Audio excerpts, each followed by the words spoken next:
Dear friends, who I am is immaterial since I do not seek any publicity.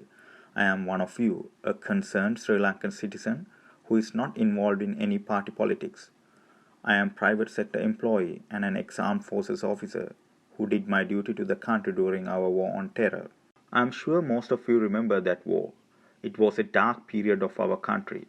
For those young sons and daughters who did not witness those horrors, I like to remind how it was like to be a Sri Lankan citizen at that time. And I do this for a reason. There was a dangerous terrorist organization called Liberation Tigers of Tamil Eelam, or the LTTE. It terrorized our country for 30 years. During its peak, the LTT was the world's most ruthless terror group. Also, it was the second richest terror group in the world.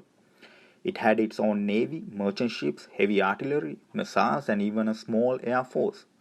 The LTT is the terrorist group that introduced suicide bombers to the world.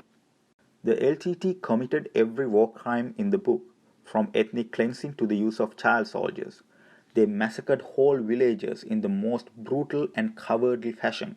Entire families were killed. Not even a baby or a pregnant woman was spared. They attacked places of worship, public places, buses and trains. No one was safe, not even the head of state. We had this terror for 26 years. I joined the armed forces at a time it was considered a foolish thing to do for an average young man. We were considered broiler chickens, raised to be killed in a short time. I was born and raised in Colombo, but I saw young men and women of several generations, representing all races, religions, and social strata, making immense sacrifices for this country. Why do I bring those painful memories to you? Because I see a considerable risk that we may bring those miseries back to our country. Unless we understand this risk and make a wise decision, everything we gained as a nation will be lost. And you and your children would miss the opportunity to live in a safe country forever.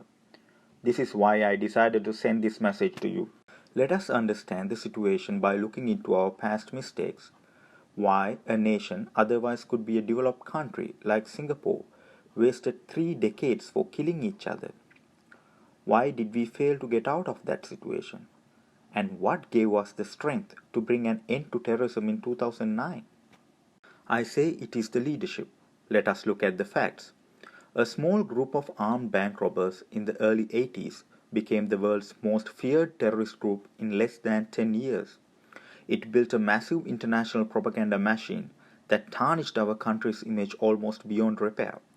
It created an international fundraising mechanism operated through extortion rackets, human smuggling, arms smuggling, drug trafficking, and other criminal activities. Meanwhile, our political leaders had no competence or tact to make the right decision. Instead, they let the situation get out of control. If we had a visionary and smart leadership during that time, we could have easily avoided the Black July, the shame of our nation. Those armed young men in the north who rebelled against their own country would have been arrested and rehabilitated. Unfortunately, that did not happen. We saw a foreign military, the Indian Army, taking control of our land. Probably my friends in the north may still remember what these foreigners did to them. We saw the international community abandoning us. We saw the terrorists taking control over 2 provinces of our country. All this time, our armed forces fought the war. We always had valiant soldiers. But we could not sustain a single meaningful military operation because there was no genuine interest from the political leadership to end the war. These are the facts. In 2005, when Mahinda Rajapaksa became the president, the LTT was at its peak, both in its military and political strengths. On the other hand, armed forces were in their least combat readiness because of the mistreatment they had to undergo during the so-called peace process. Yet we defeated terrorism in just 3 years. We accomplished this because we had something that our past commanders did not, that is, a true leader. The change of political leadership in 2005 turned the tables for our nation. The dawn of peace and the economic and social development that followed changed our aspirations as a nation. A country that voted for simple election slogans such as price of a bread or price of a milk packet started talking about advanced democratic principles like good governance. I say this was a huge positive development, but again, something went wrong. We did not understand the kind of leadership we wanted. I'm not going to talk about what happened to the country after 2015. You all know that. But we must make the right decision for ourselves and for our country this time. This may be our last opportunity to avoid disaster that is coming. Understanding leadership is not hard if we open our minds to the facts and free ourselves from various misconceptions. First, a leader must be proud of the nation that he leads and represent the real interest of that nation. If he or she belittles our values, mocks what we respect, betrays us, and takes people's mandate for a ride, he or she is not a good leader. Do not believe what these NGO jokers say about the leaders of developed countries. Leaders of those countries truly love their nations and their traditions. President of the United States give his oath placing his hand on a Bible. He salute war heroes and set his right hand over his heart when the national anthem is played. Yet it is one of the most diverse countries in the world. We must not elect leaders because they simply hate our nation. Such people are not going to do anything good for us. We must find the leader that truly shares our value because he has the correct mindset to defend the country. Secondly, we must elect leaders for their accomplishments, but not for their failures. Just because there was a terrorist attack and you failed to act on time does not make you a good presidential candidate.